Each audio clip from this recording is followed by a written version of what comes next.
Bonsoir à toutes et à tous. D'abord, merci pour l'invitation du francilien que je suis dans votre Rhône-Alpes. Ça montre qu'on est capable de faire du transrégion et en matière de partage de bonnes pratiques sur l'accueil des exilés, c'est plutôt une bonne chose. Juste pour vous poser brièvement d'où je parle, moi professionnellement, j'ai commencé par faire des études en relations internationales où je me suis spécialisé sur la sécurité et plus particulièrement la contamination du champ des politiques migratoires par le champ de la sécurité. En gros, comment on confond le réfugié et le terroriste, ce qui pose un vrai problème sur l'accueil à l'arrivée. Professionnellement, j'ai bossé à la Cour des comptes où j'avais travaillé notamment sur les questions de coûts pour les finances publiques de la politique répressive qui est menée à l'encontre des exilés à l'heure actuelle. J'ai travaillé également à la Cour nationale du droit d'asile où j'ai été rapporteur à l'instruction. Donc, comme vous l'a dit Yasmine, l'instance qui est supposée contrôler les décisions de l'OFPRA, donc l'Office français de protection des réfugiés et apatrides, avant d'atterrir au ministère de la Justice où je me suis occupé notamment des victimes de traite des êtres humains qui sont majoritairement des étrangers et étrangères en situation irrégulière, des étrangères principalement. Avec une petite parenthèse entre-temps, comme un site en maternelle où j'ai été confronté aussi à des élèves qui étaient soit allophones, soit carrément en situation irrégulière avec ce que ça implique comme difficulté d'accès à l'éducation. Politiquement, je suis donc, comme vous l'a rappelé Jérôme, co-responsable de la commission migration, plus pour très longtemps, vous m'entendez bien plus pour très longtemps puisque je passe la main, il était temps. J'ai travaillé également au Parlement européen pour Mounir Satouri, qui s'est pas mal investi sur le rapatriement des enfants français de Daesh en Syrie, ce qui pose un autre sujet de nationalité et d'apatridie quasiment de fait, avant d'atterrir du coup dans le pôle projet de l'équipe de campagne de Yannick Jadot, où je m'occupe d'un grand écart thématique pas possible, mais notamment en lien avec deux de mes collègues, le sujet migration. Je ne vais pas revenir sur toutes les réalités des migrations, parce que ça a été largement abordé dans la première partie. Néanmoins, moi, j'aime bien rappeler les réalités, et je trouve que c'est un sujet qui prête à cumul de vulnérabilité, mais qui prête aussi à beaucoup de fantasmes. Sachez simplement que pour les derniers chiffres, parce que Yasmine, vous citez ceux de 2019, entre-temps, il y a les chiffres de 2020 qui sont sortis, qui sont à prendre avec des pincettes, parce que c'était l'année Covid. Donc évidemment, ça a impacté les flux migratoires. On est sur du 219 302 premiers titres de séjour qui ont été délivrés en 2020. Je ne vais pas revenir sur les différents motifs de migration. Souvent, les raisons de migrer sont diverses et concomitantes. Je pense notamment, quand j'étais rapporteur à l'instruction à la Cour nationale du droit d'asile, à la demande d'asile, qui est souvent contemporaine d'une demande de séjour pour soins, notamment chez les Arméniens, qui ne sont pas des demandes forcément contradictoires, mais qui en tout cas sont traitées souvent dans le même sac par les préfectures. Dès lors qu'on refuse l'asile à quelqu'un, la préfecture a tendance à refuser le séjour pour soins. L'OFPRA et la CNDA ont prononcé 24 181 décisions pour accorder une protection, que ce soit l'asile ou la protection subsidiaire. Il y a deux statuts, avec un taux final d'1 sur 3 à peu près. Donc, pour vous montrer un peu le côté restrictif de la chose. Je disais, je ne vais pas revenir en détail sur les statistiques, mais on a quand même le ministère de l'Intérieur. J'ai coutume de dire que ce n'est pas l'institution la plus gauchiste, no border et pro-migrant que la Terre ait portée, qui parle de 600 000 à 700 000 personnes en situation irrégulière aujourd'hui en France. Ça représente, en fait, on parle de 1% de la population, si on le rapporte à la population française. Donc, on est vraiment loin des vocables qu'on entend en ce moment de vagues migratoires ou d'un grand remplacement qui relève totalement du fantasme. La migration, c'est aussi différentes réalités juridiques. Pareil, je ne vais pas revenir dessus en détail parce que Yasmine l'a fait.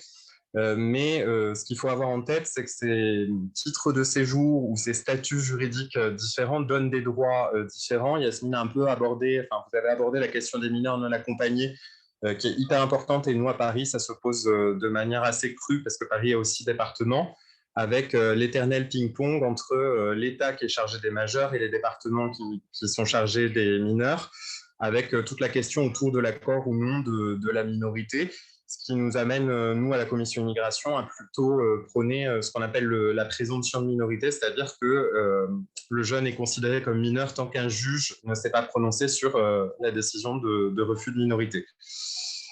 L'asile aussi, mais pareil, je vais essayer d'aller vite là-dessus, puisque quand vous avez le statut de réfugié, vous avez une carte de résident de 10 ans et une carte de séjour temporaire d'un an avec la mention vie privée et familiale si vous êtes admis au bénéfice de la protection subsidiaire.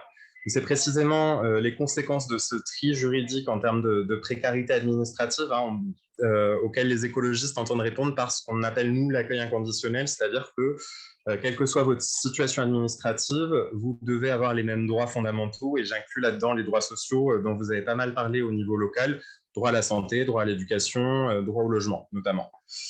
La migration, c'est aussi des réalités budgétaires. Je pense que c'est important de le rappeler. Je disais tout à l'heure, on a toujours un peu cette idée reçue que la migration, ça coûte cher, enfin, que les personnes migrantes coûtent cher aux contribuables français.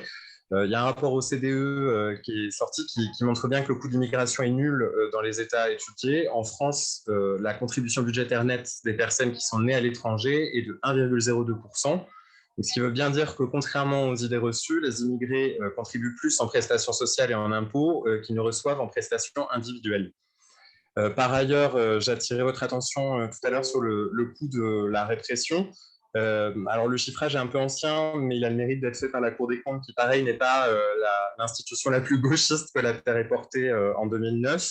Et le coût total de la rétention en centre de rétention administrative en France métropolitaine, hors dépenses d'interpellation, d'éloignement et de justice, s'élevait en 2008 à 190,5 millions d'euros, soit à peu près, pour vous donner une idée, 5 550 euros par personne retenue.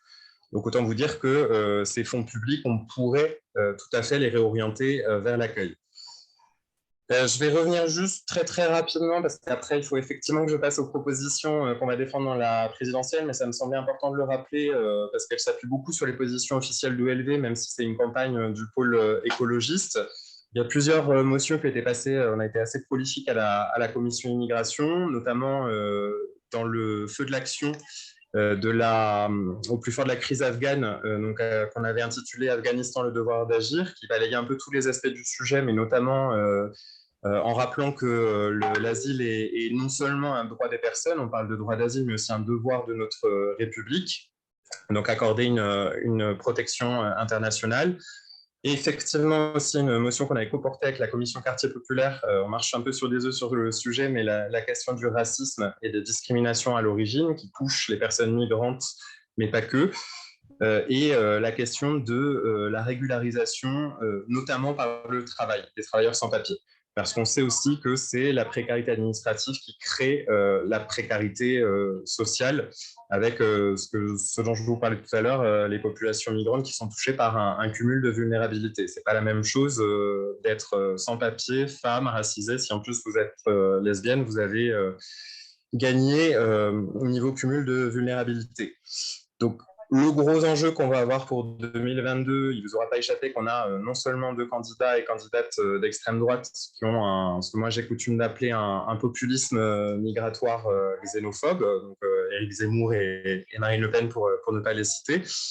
Mais vous avez aussi, et je trouve que c'est de plus en plus inquiétant, un discours sur l'immigration populiste xénophobe qui a tendance à contaminer la droite, enfin, les droites dites républicaines, et j'inclus Macron dans les droites, voire des candidats de gauche, puisque vous vous rappelez la sortie d'Arnaud Montebourg sur la suspension des remises au pays d'origine, qui est une mesure de rétorsion contre les populations migrantes au prétexte de vouloir taper sur les États qui refusent les éloignements forcés.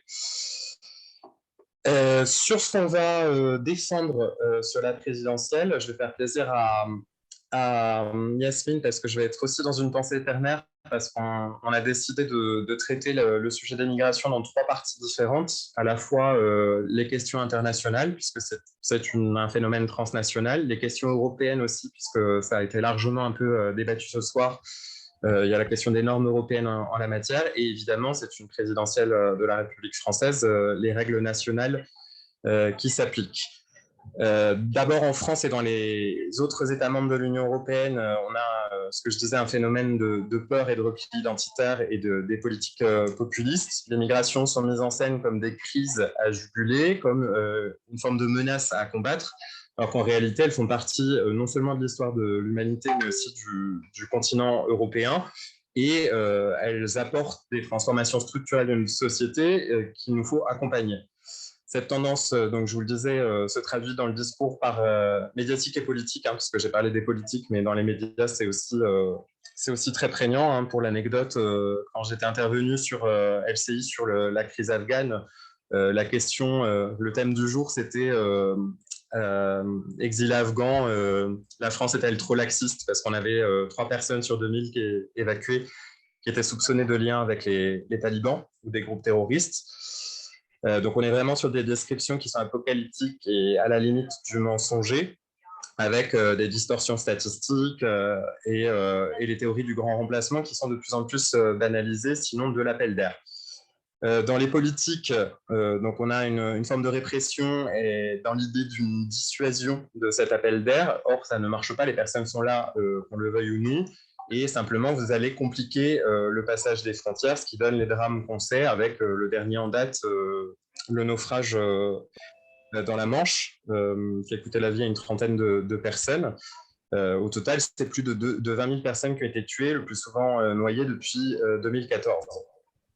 Par ailleurs, cette complexification du passage des frontières, c'est quelque chose que François Gémen, qui est un proche de Yannick Jadot dans cette campagne, décrit très bien, sont une aubaine pour les passeurs. Lui, il en parlait pour le nouvel accord franco-britannique, mais plus largement, en fait, plus vous complexifiez le passage des frontières, plus les passeurs prennent cher le passage de frontières, et plus ça se fait dans des conditions indignes.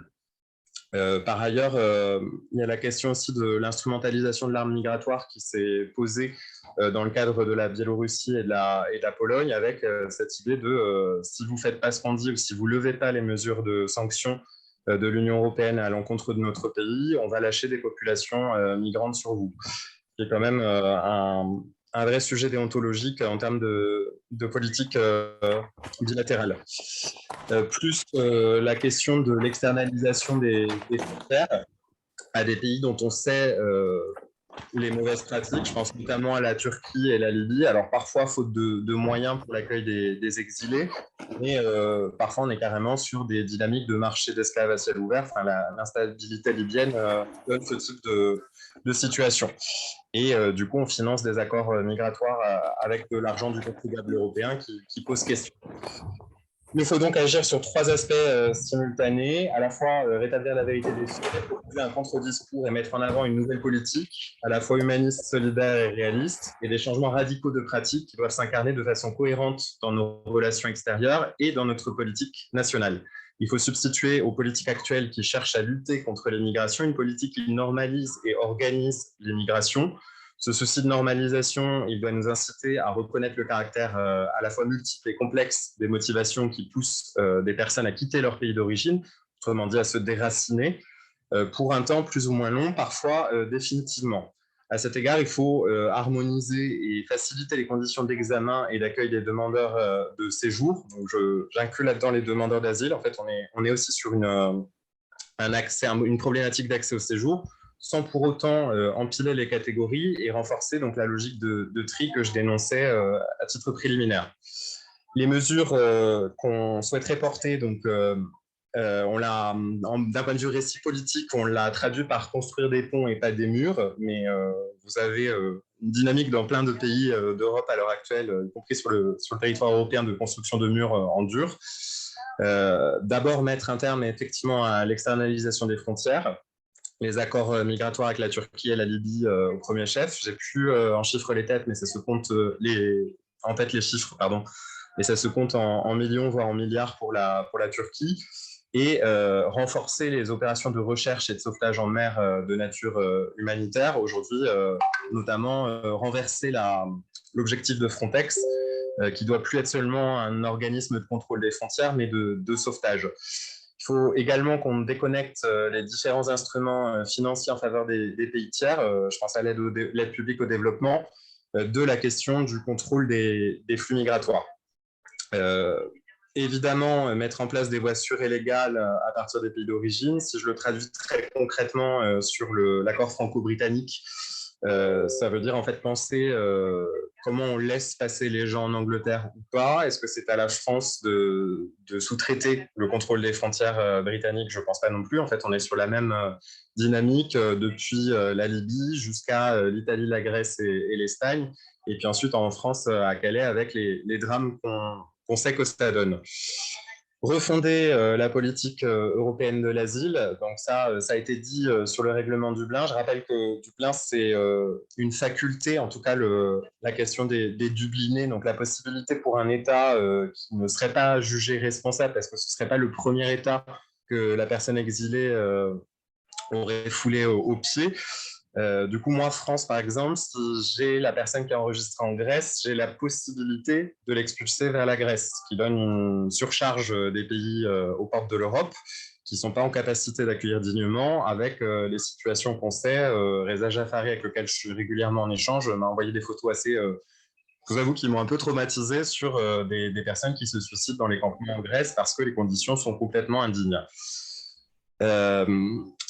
L'idée, évidemment, si on supprime le règlement de Dublin, ce serait de mettre en place un nouveau mécanisme de répartition solidaire de l'instruction des demandes d'asile, qui serait fondé sur des critères objectifs, avec la proposition d'organiser un mécanisme de relocalisation entre les 27 États membres. Je rappelle par exemple sur le cas de la Biélorussie-Pologne, on parle de 4000 personnes au total sur un pays qui serait à répartir entre des États qui comptent 500 millions d'habitants à peu près dans l'Union européenne.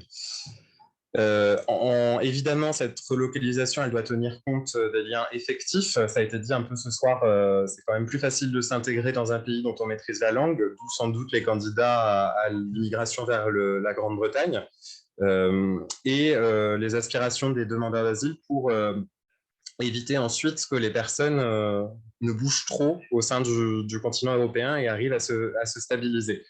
Je rappelle toujours qu'on ne se déracine pas de gaieté de cœur. Je l'ai dit tout à l'heure, donc ça c'est bon, la rupture avec la logique actuelle de Frontex pour recentrer Frontex sur les opérations de sauvetage ou d'assistance, en tout cas aux associations, aux ONG qui s'en occupent. On a la question de la prise en compte des migrations climatiques, ça a été dit ce soir.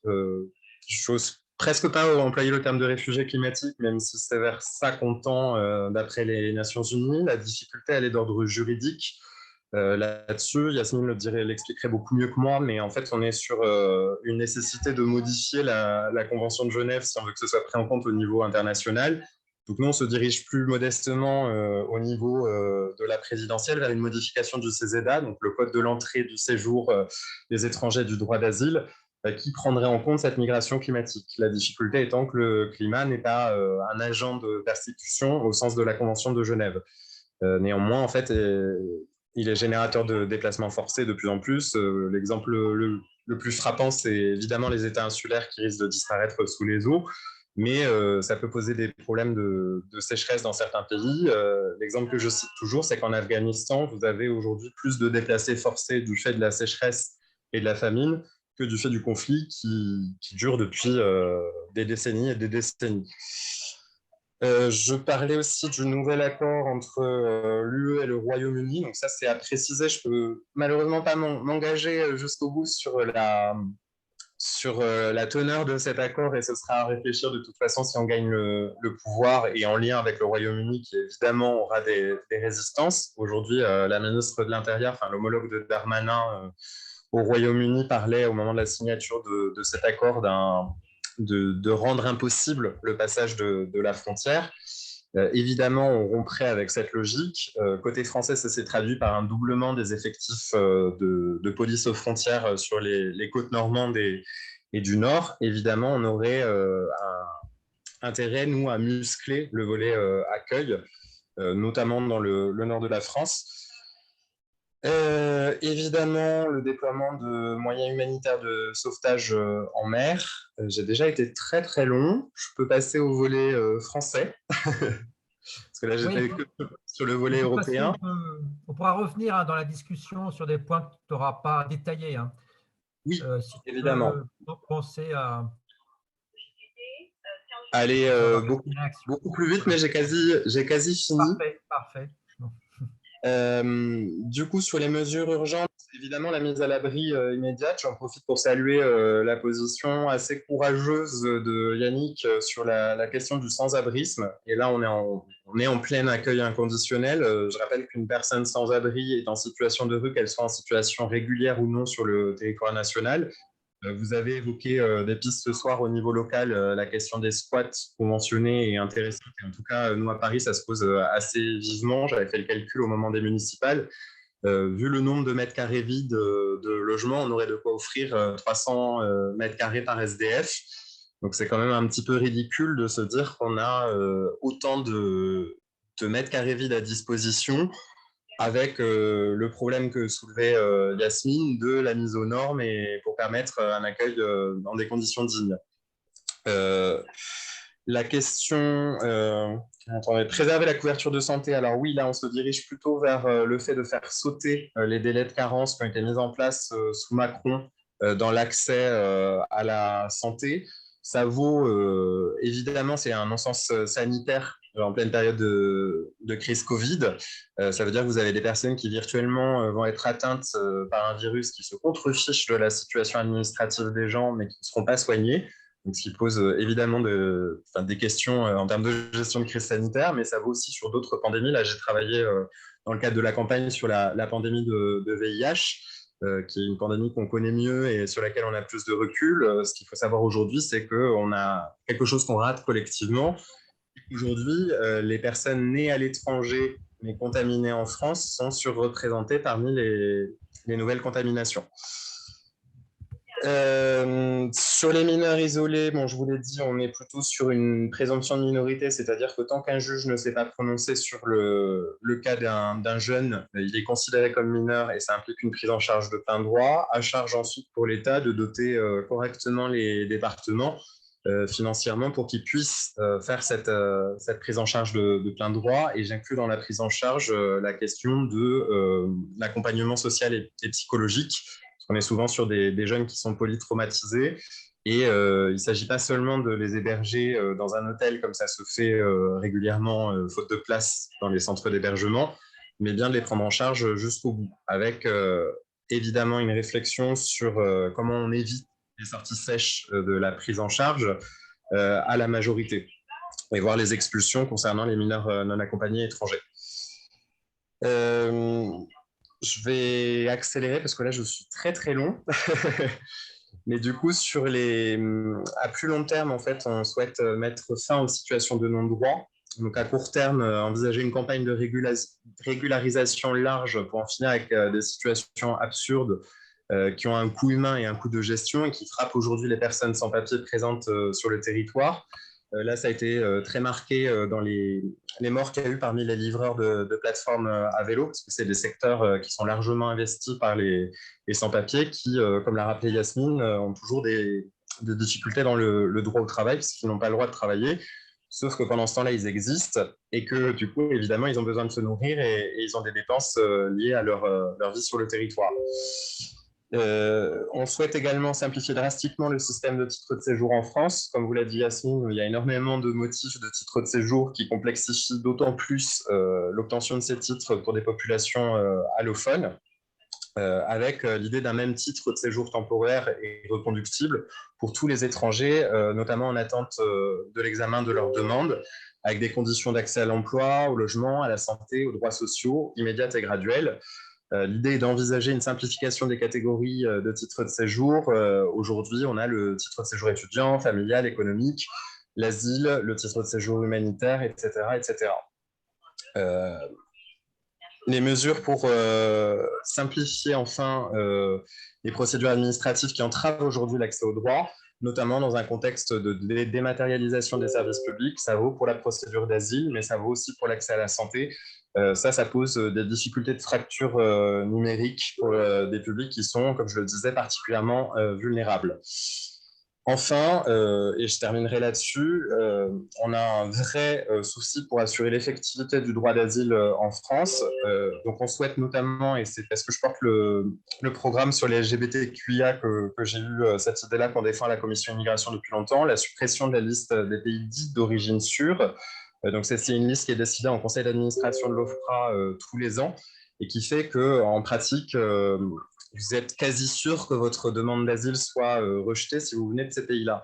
Pourquoi je parle des LGBTQIA? Parce qu'on a plein de pays. Alors, une des rares avancées de la loi asile et migration, ça a été de supprimer les pays qui criminalisaient dans leurs droits les LGBTQIA de cette liste des pays d'origine sûre, mais ça ne répond pas à la vulnérabilité des personnes LGBTQIA, par exemple, qui seraient dans des pays où ça aurait été l'homosexualité, par exemple, aurait été décriminalisée du droit, mais le regard de la société environnante n'aurait pas changé et donnerait lieu à des persécutions. Enfin, je termine là-dessus, promis, des mesures évidemment de facilitation de l'intégration et notamment l'accès aux cours de français, sachant que la barrière de la langue reste un des principaux freins à l'intégration des personnes. Et du coup, j'en reste là parce que j'ai été très long. Merci, de toute façon, c'était passionnant. Et puis, il y a pas mal d'éléments que tu as amenés donc, sur la question du programme, en fait, qui va être dévoilé, le programme d'ensemble, je pense, fin janvier, hein, pour le programme détaillé, fin janvier, Le pour 29 l'ensemble des janvier. thèmes, bien sûr, pas seulement l'immigration. Voilà. Voilà, tu as coupé ton micro, mais ce n'est pas grave. Je vous avais appelé. Alors, on va prendre des réactions dans la salle virtuelle.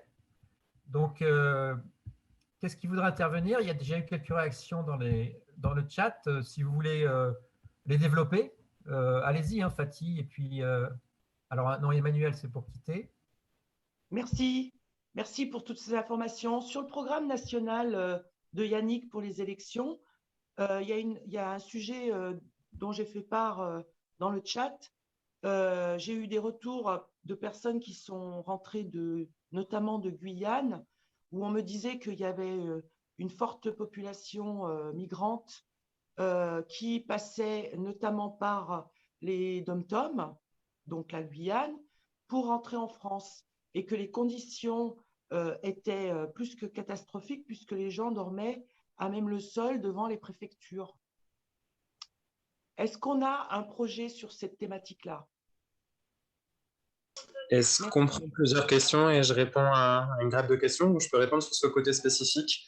On n'a pas, j'ai un mot sur on a un programme Outre-mer aussi. Et effectivement, en fait, il y a un vrai sujet. Alors, pas qu'en Guyane, hein, Mayotte est concernée aussi, notamment par grosse problématique mineurs non accompagnés. C'est compliqué de faire l'amalgame entre Outre-mer et migration. Et évidemment, il y a d'autres sujets Outre-mer à traiter. On a un petit mot dessus malgré tout. Ça rejoint ce que je vous disais, typiquement sur les mineurs non accompagnés, sur les dotations par l'État au département, pour que l'accueil puisse se faire dans de bonnes conditions. Après, vous êtes effectivement pas sur les mêmes flux du fait d'une proximité géographique. Pour la Guyane, c'est plutôt l'Amérique du Sud. Pour la Réunion et Mayotte, on est plutôt sur la proximité notamment des Comores et de la Corne Est de l'Afrique. Plus l'Inde aussi, la péninsule indienne. Hein, donc, c'est pas les mêmes migrations non plus. La difficulté que j'ai moi là-dessus, c'est que la réponse aujourd'hui du gouvernement, c'est de faire un droit déviant à celui de la République en matière de droit des étrangers, spécifiquement pour ces territoires-là. On se souviendra de la sortie assez grinçante et qui, moi, m'a fait rire jaune de Macron des Kwassa Kwassa qui étaient des racistes. Hein, on va appeler un chat un chat. Moi, je pense que la réponse là-dessus, elle est plutôt dans la dotation budgétaire et en tout cas appliquer le droit de la République, rien que le droit de la République dans ces territoires-là. Et donc, du coup, pas créer un droit déviant parce qu'on est confronté à un flux un peu plus important qu'ailleurs, c'est vrai, mais qui n'est pas insurmontable non plus, pour autant. Très bien. Merci. D'accord. Il y a Sylvie qui voudrait intervenir. Oui, merci. Merci pour toutes ces propositions que moi je trouve très intéressantes. Je voulais juste revenir sur la mise à l'abri immédiate. Est-ce que, parce que ça, bon, c'est quelque chose, par exemple, dans la loi qui existe déjà, hein, dans le Code de l'action sociale et des familles, notamment le droit à l'hébergement, même sans titre de séjour, etc. Enfin, légalement, les textes existent, mais la difficulté, c'est les moyens pour les faire appliquer. Est-ce que vous avez chiffré le nombre de places d'hébergement qu'il faudrait ouvrir, que ça soit dans le dispositif national d'accueil, donc dédié vraiment aux personnes migrantes ou plus largement hébergement d'urgence? Est-ce que vous l'avez budgété aussi? Enfin voilà, parce que on voit bien, il y a eu une grosse augmentation sur les dernières années du nombre de places ouvertes, mais bon, voilà, on l'a largement évoqué, ça reste insuffisant. Donc, est-ce que vous avez pu approfondir vraiment cet aspect-là? Alors, pour être tout à fait honnête, c'est pas moi qui gère la question du logement dans la campagne et ça rejoint la problématique plus large de l'hébergement d'urgence tout court, hein. C'est ce que je disais, il n'y a pas que les personnes exilées qui sont en situation de rue. On a de plus en plus, d'ailleurs, ça a explosé, je crois. Pour l'instant, l'engagement de Yannick public, que je trouve déjà assez courageux, comme je vous le disais, c'était de dire à l'hiver 2022, si je suis élu, il n'y a plus personne dans la rue. Bon, Macron nous a déjà fait en 2017, hein, il l'avait dit, il ne l'a pas fait. La problématique là-dessus, c'est l'évaluation des populations en situation de rue aussi. On a de plus en plus l'initiative des Nuits de la Solidarité qui se démultiplient. Paris l'avait lancé, mais je sais que ça s'est fait à Bordeaux cette année. J'imagine qu'à Lyon, vous êtes dessus aussi. La difficulté que j'ai à Paris, moi, en bon sociologue statisticien, c'est que souvent, ça se fait après les évacuations de campements de rue. Donc, en fait, vous évacuez 2000 personnes en situation de rue du décompte des personnes en situation de rue. Donc, évidemment, derrière, ça vous fait un dispositif qui est mal calibré. Je sais que ce n'est pas une opinion très populaire, mais moi, je suis plutôt favorable dans l'urgence déjà à organiser la situation de rue quand elle est massive. Je pense au campement et à garantir à minima l'accès à un médecin, à l'eau potable, aux biens de première nécessité, aux distributions alimentaires, ce qui est déjà entravé par l'État, je pense à Calais notamment, avec une instrumentalisation de la procédure de verbalisation pour rassemblement partant de Covid, qui vient en fait verbaliser des distributions alimentaires faites par les associations. Donc non, pour répondre très concrètement à la question, on n'a pas, j'ai pas de chiffrage, en tout cas à ma connaissance, je pourrais regarder si ça vous intéresse. On sait qu'il faut monter le nombre de places d'hébergement d'urgence à hauteur des besoins. Il y a une première réponse que je pourrais donner sur l'hébergement en hôtel qui n'est pas satisfaisant, qui a l'air de coûter moins cher pour les finances publiques dans un premier temps, mais qui en fait se fait dans des conditions indignes et finit par coûter plus cher à terme que la construction de centres en dur et d'un nombre de places suffisant. Et puis au-delà de ça, en fait, il y a tout un dispositif à faire. Il ne faut pas oublier qu'il y a plein de personnes en situation irrégulière qui trouvent à se loger malgré tout. Alors malheureusement chez des marchands de sommeil, mais si on facilitait l'accès au logement dans le parc privé pour ces personnes-là, si on facilitait l'accès aux revenus par l'accès au travail, ce que disait Yasmine sur les demandeurs d'asile qui n'ont pas forcément accès au travail, ça complique l'accès au logement en fait, de ne pas avoir accès au travail. Et donc, du coup, le logement, malheureusement, c'est une problématique qui est ultra multiple dans sa dimension et multidimensionnelle. Et c'est très compliqué, en fait, d'avoir une réponse très, très claire sur le nombre de places à ouvrir. On le sait à un instant T, mais ça prend du temps aussi de construire des nouvelles places. Et encore faut-il avoir la volonté politique de les construire. Avec la petite spécificité qu'on a chez les écolos, et ça s'est posé à Paris au moment des municipales, qu'on n'est pas pour la surdensification de la ville non plus, et que du coup, on préfère dans un premier temps utiliser les mètres carrés vides plutôt que de construire des tours de logements sociaux avec les effets désastreux en termes de mixité sociale qu'on sait. Je ne sais pas si je suis assez clair, mais du coup, je n'ai pas donné de chiffres, je suis prudent. Très bien. Je ne vois pas d'autres mains levées. J'aurais juste une dernière question, peut-être, avant de terminer. Finalement, tu nous as donné tout un éventail de propositions. Est-ce que tu peux rappeler celles qui dépendent uniquement de la souveraineté française, puisqu'on en a un certain nombre, comme la problématique Dublin, qui dépendrait d'une négociation aléatoire par définition avec les partenaires. Donc nous, en France, qu'est-ce qu'on peut vraiment faire démarrer dès 2022 donc, sur ces questions-là? En rappelant ce que tu as déjà décrit, bien sûr, mais pour qu'on ait un petit récapitulatif. Plusieurs leviers sur Dublin, comme je le disais, il y a quand même cette faculté de ne pas expulser les Dublinés, que la France peut choisir, peut faire le choix politique de faire. Sur le niveau national, il y a évidemment la question des régularisations des sans-papiers pour mettre fin à la précarité administrative et au dumping social qu'elle crée. Je pense notamment aux personnes qui travaillent de fait, avec aujourd'hui plein de freins dans la régularisation côté préfecture, parce que quand vous demandez une fiche de paye à quelqu'un qui n'a pas le droit de travailler, évidemment, c'est plus compliqué pour cette personne de vous la fournir comme preuve et de résidence sur le territoire national et de travail. Donc, ça va être un frein à sa régularisation. Et en fait, on est sur un serpent qui se mord la queue, qui fait que la personne n'est pas régularisée et passible d'expulsion, voire de placement en rétention. Sur la rétention administrative, comme je le disais, à titre très personnel, moi je suis plutôt favorable à la fermeture des centres de rétention qui coûtent un pognon de dingue, hébergent les gens dans des conditions indignes et deviennent des boîtes de pétri au temps de la crise sanitaire. Ça permettrait notamment de dégager des fonds pour faire autre chose, notamment de l'accueil et de l'hébergement. On pourrait même envisager des dispositifs où on transformerait les centres de rétention, bon, bien évidemment sous réserve d'une mise aux normes, en centres d'hébergement. Voilà, il y a plusieurs solutions là-dessus. La question aussi du dispositif policier, ça je le dis aussi parce qu'il y a quand même une grosse, on est très 6e République chez les écolos et ça inclut de rebattre les cartes en termes de compétences du ministère de l'Intérieur. Aujourd'hui, ça me semble poser un problème de contamination de champ. Je le disais à titre préliminaire que le même ministère qui traite des questions de sécurité et que ce soit le même ministère qui traite des questions de sécurité et de migration, ça crée un amalgame institutionnel qui n'est pas souhaitable. Donc ça, c'est pareil. Yannick serait favorable à ce que les compétences actuelles en termes de politique migratoire du ministère de l'Intérieur soient rabattues vers un gros ministère des Affaires sociales. Et donc, du coup, ça induirait un biais de sociologie des institutions qui soit plus favorable à l'accueil. Après, à voir sur le budget comment ça se traduit. C'est toujours le nerf de la guerre. Et puis, est-ce que j'ai oublié un truc?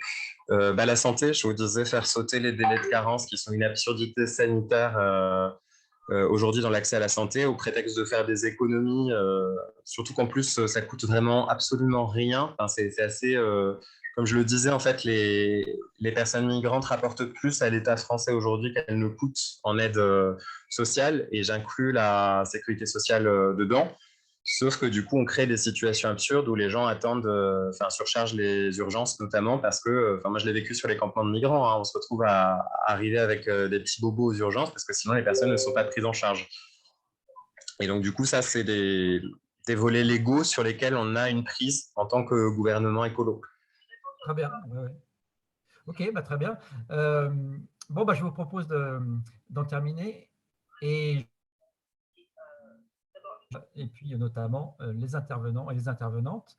On avait pour projet éventuellement, on en a parlé un petit peu pour la préparation de cette table ronde, de refaire la même table ronde avec les échanges au niveau national à l'occasion de la campagne électorale. Donc, si Morgan, effectivement, ça peut se concrétiser, si tu vois qu'il y a un désir de le faire, n'hésite pas à nous le faire savoir. Et puis, avec la commission immigration, en tout cas avec plaisir. Et je pense que ce qui s'est échangé ce soir était vraiment merci pour les intervenantes, à majorité d'ailleurs. On est sur une parité de plus, c'est important de le souligner. Était d'une grande qualité. Et je pense que c'est un sujet qui est très technique, comme on l'a dit, parce qu'il touche à plein de dimensions de l'action sociale, des politiques publiques. Et nos militantes et militants, je pense, seraient ravis d'être formés à tous ces sujets-là. Enfin, quand on va des mineurs non accompagnés, aux adultes majeurs, aux demandeurs d'asile, etc., on a tellement de situations différentes que du coup, c'est très compliqué de s'y retrouver, même pour les travailleurs et travailleuses sociaux et sociales. Et voilà. Donc, du coup, la forme d'une formation, bien sûr. Avec grand plaisir.